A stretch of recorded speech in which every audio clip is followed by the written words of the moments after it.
আজকে আমরা জানব নদীতে বসবাসকারী একটা ছোট্ট ইঞ্জিনিয়ার রিভার চাপ সম্পর্কে। ডিম ছাড়ার মৌসুমে পুরুষ রিভার চাপ দেখিয়ে দেয় তার অদ্ভুত প্রকৌশল দক্ষতা। প্রায় ৭,০০০ পাথর লাগে তার একটি বাসা তৈরির কাজে। কিন্তু সমস্যা একটাই, টেনেসি নদীর স্রোত প্রচণ্ড, কাজে সামান্য দেরি যদি হয় তাহলে সব পরিশ্রম ভেসে যাবে স্রোতে।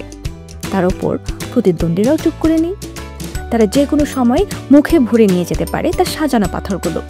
তবে কয়েকটা পুরুষালী ধাক্কা আর লড়াই, আর লুটেরা প্রতিহত হয়ে যায়।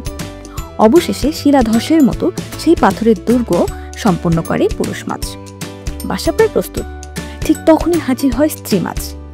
সে আগ্রহ দেখালেও কিছু যেন একটা অপূর্ণ থেকে যায়। সে ভুলেই গেছে ভদ্র মহিলারা কখনো খালি পাথরের উপর ডিম পারে না। তড়িঘড়ি করে পুরুষ মাছ বানিয়ে নিল এক ছোট্ট গর্ত, নিজেই পরীক্ষা করলো ঠিকঠাক হলো তো। তারপর আলতো করে স্ত্রীকে ঠেলে দিয়ে নিয়ে গেল নির্দিষ্ট জায়গায়। স্ত্রী মাছ ডিম ছাড়লো আর পুরুষ মাছ সঙ্গে সঙ্গে তা নিষিক্ত করলো।